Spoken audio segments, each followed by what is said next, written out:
in Berchtesgadener land is a period of bright stillness and warm privacy. Forgotten are noise and efficiency of the summer months, gone are the glorious colors of the autumn trees. Mountains and valley are bathed in the pearly light of the winter. All of a sudden, when the sun on her short way over the winter skies, not obscured by clouds and snowflakes, climbs over the ridges, the whole scene is bathed in brilliant light. The glittering snow changes miraculously mountain and valley in a fairyland. You are reminded of a poem in white and blue. Since 1122, the Stiftschurch, a cathedral, has been the center of Berchtesgaden. Its towers, together with the tower of the neighboring old parish church in front of the Watzmann, Germany's second highest mountain, are a symbol of this country.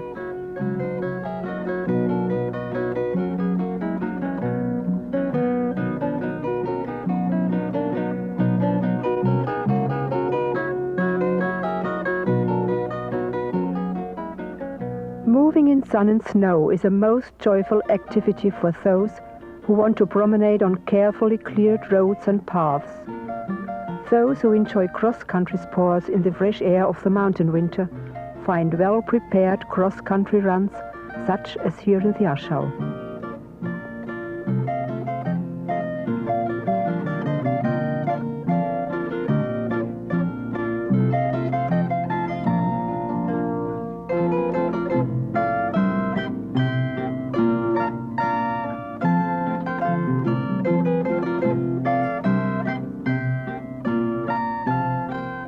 The Rossfeld spreads in wide, easy slopes 4,653 feet above sea level. Driving up the winding Rossfeld-Ringstraße is a sensational experience. The view changes continuously and surprises you with a magnificent panorama. You will be impressed by the steep walls rising up to the summit of the Hohe Göll, 7,566 feet high. This mountain separates Bavaria from Austria. The Rossfeld-Ringstraße is a private road belonging to the Bund, and toll fee is requested. On the highest point of the Rossfeld summit, you have a gorgeous panorama view. Just turn your head around and you look far into Austria, over to the Dachstein, down to the Salzach River, into the Salzburg Valley, and when the sight is clear, you can even see the Böhmerwald. The Rossfeld, with its excellent and safe snow conditions, is a well-frequented area throughout the winter season. You find all kinds of skiers there. Here on top, the beginners like to try out their skiing capacity, while advanced skiers find a well-prepared slope. The gigantic, almost 6,000 feet high Untersberg mountain massif is just opposite to the Rossfeld, and our eyes wander down to the Berchtesgaden Valley. Ramsau is one of the oldest communities within the Berchtesgaden district. Its famous motif for innumerous painters, the tiny church, built in 1512 with the Reiteralpe in the background, captures the eye and is picturesque in every season. Walking in wintertime from Ramsau to the Hintersee through the magic forest, deeply embedded in snow, will finally bring you to a very popular game feeding place.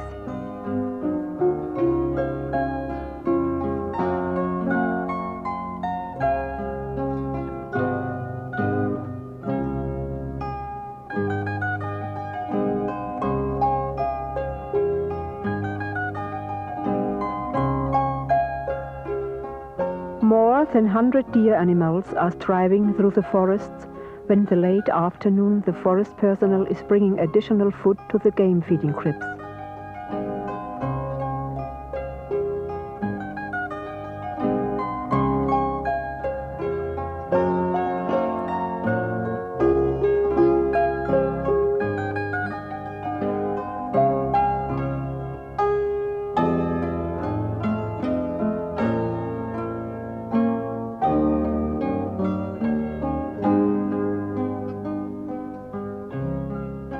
The Hochkalter, the only mountain in the German Alps that has a glacier, rises powerfully behind Lake Hintersee, where curling enthusiasts and ice skaters are bustling about on the ice.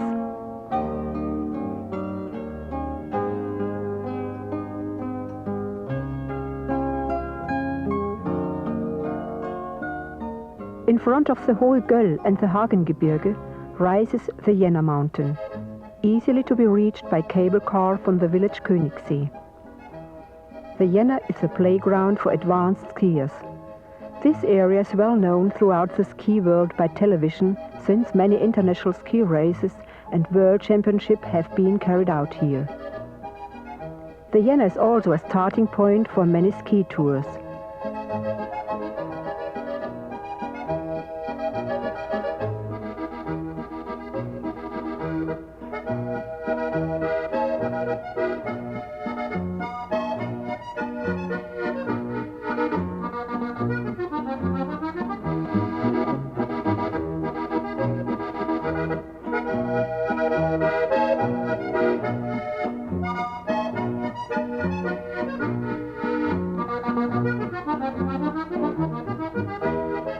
Its peak is 5,622 feet high. Up to the top, a dangerous path in winter, easily to be climbed in summertime with a splendid view down to Lake Königssee.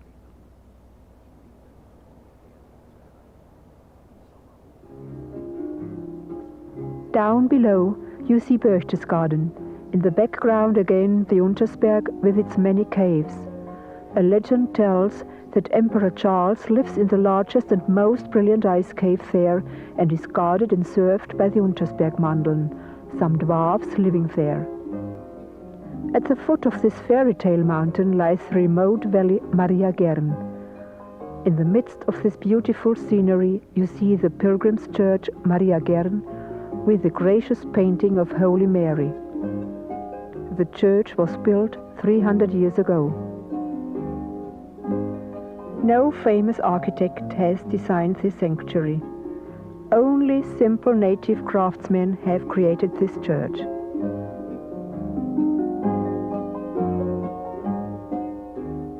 Some winter, when for a longer period the thermometer sinks far down below zero, and when the icy east wind blows through the 8-kilometer-long German fjord, the Lake Königssee is frozen and has a solid ice cover which invites people to walk across the ice over to St. Bartholomew.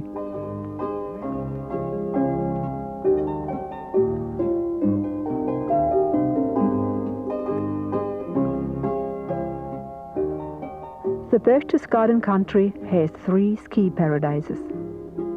The Jena for ski experts and advanced skiers, the Rossfeld for those ski enthusiasts who enjoy long and smooth slopes, and the Hochschwarzeck, 3,000 feet above the village Ramsau, an ideal place for family skiing with all kinds of well-prepared slopes, with cable car, ski lifts and tow ropes. But not just skiers will enjoy winter in Berchtesgaden. Several kilometers of natural ice log runs, ski bob trails, curling rinks, and an artificial ice skating rink offer a variety of winter sports fun. Perhaps some people only want to relax. They lie in a deck chair, cozily packed up in warm blankets near an inviting mountain lodge and enjoy the bright sunshine.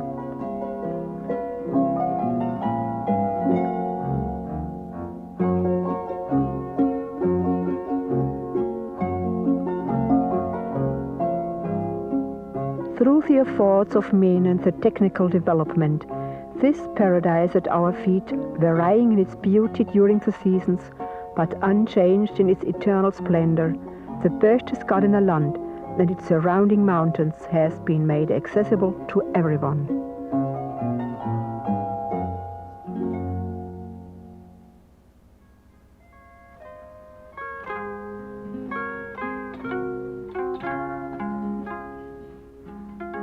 When on short winter days the sun eventually conquers the high mountain ridges and turns the valley in her brilliant light, when in the early afternoons the dark shades of night fall again into the valley, then the quiet time for the Berchtesgadener land begins.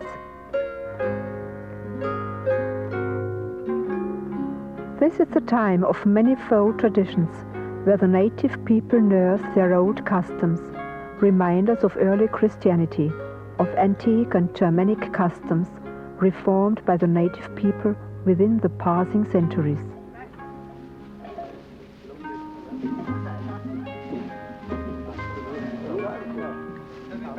On the 5th and 6th of December, we have Saint Nikolaus and the Puttenmandellauf.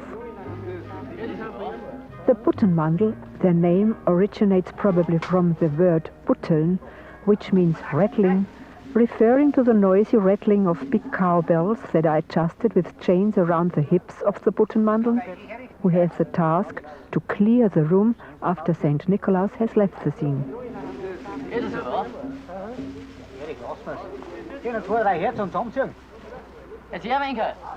Oh, look! Oh, look! What's that? Ah, immer gell. What is? Ah, stimmt, ich sehe die Wiki, gell? Bierig. Oh. Guten Menge. Oh, ja. Guten Menge.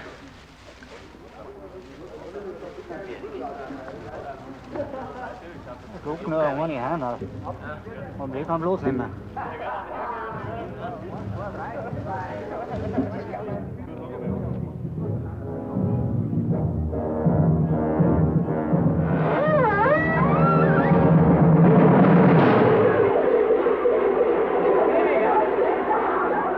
Especially in the Gnotschaftsloiper, the traditional custom is still in action. Saint Nikolaus, Kramperl and Puttenmandeln are accompanied by the Nikolausweibi, a young man in a girl's Bavarian dress who carries a basket with gifts for the children.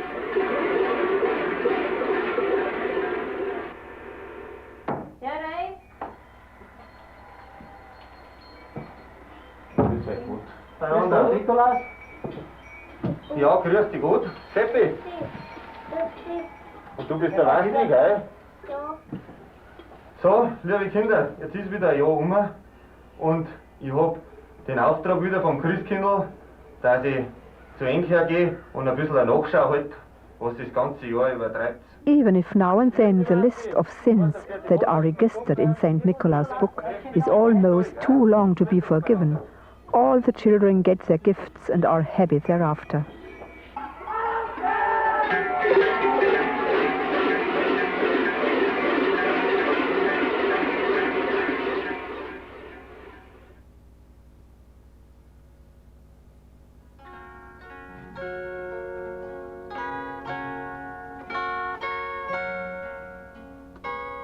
During the first 3 Thursdays in Advent, the Glöckelsingers come to the house doors caroling, for which they receive some gifts in return. This custom has not only been adopted and cultivated out of deep religious devotion, but more or less since the people were very poor in this country, and this traditional custom was a means to fill up their empty lards before Christmas. Children sang their carols during daytime, and the grown-ups wandered from house to house all night long until the early morning. Ja, die Glöckelsinger, grüß Gott beieinander. Jetzt fangen wir zum Singen an. Halleluja. Schön habt's gesungen. Gebt's euer Kerbe her. Dankeschön, sehr gut.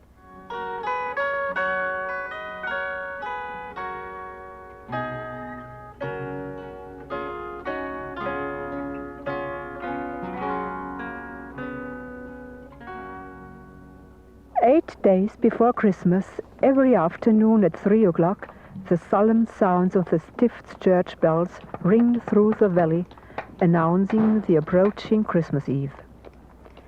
They are joined by the heavy shooting of the Christmas shooters.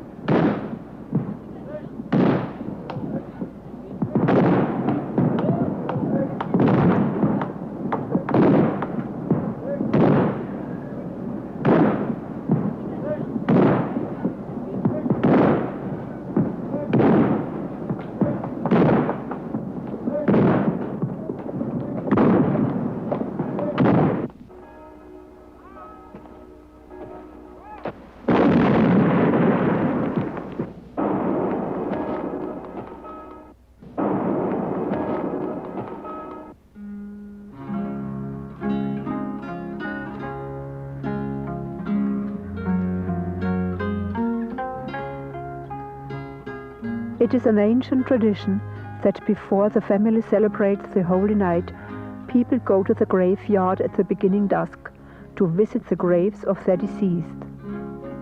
They put tiny Christmas trees or fir twigs on the graves, decorated with candles. When the graveyards are illuminated, then the Holy Night begins.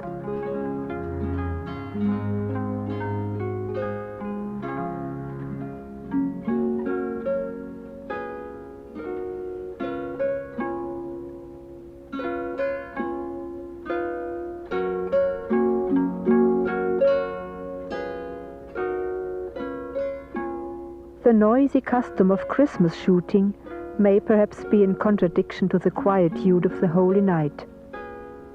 Perhaps this custom has its root in the Germanic noise processions during the winter solstice to keep off demons and ghosts. Centuries ago, the Christmas cannons were also used to call the neighbors from farm to farm. On the way to the midnight mass, single shots are being heard. This is called Zauberschießen, that everybody can hear the Christmas shooters approaching.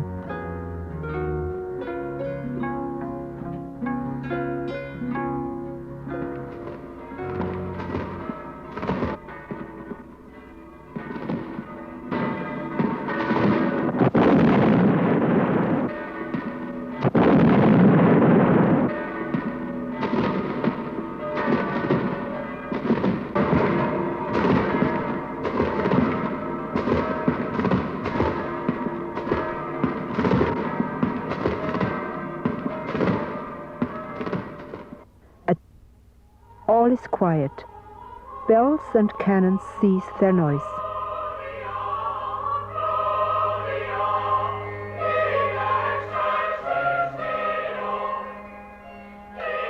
The glorious announcement of the Christmas evangel is being celebrated in the festively illuminated church.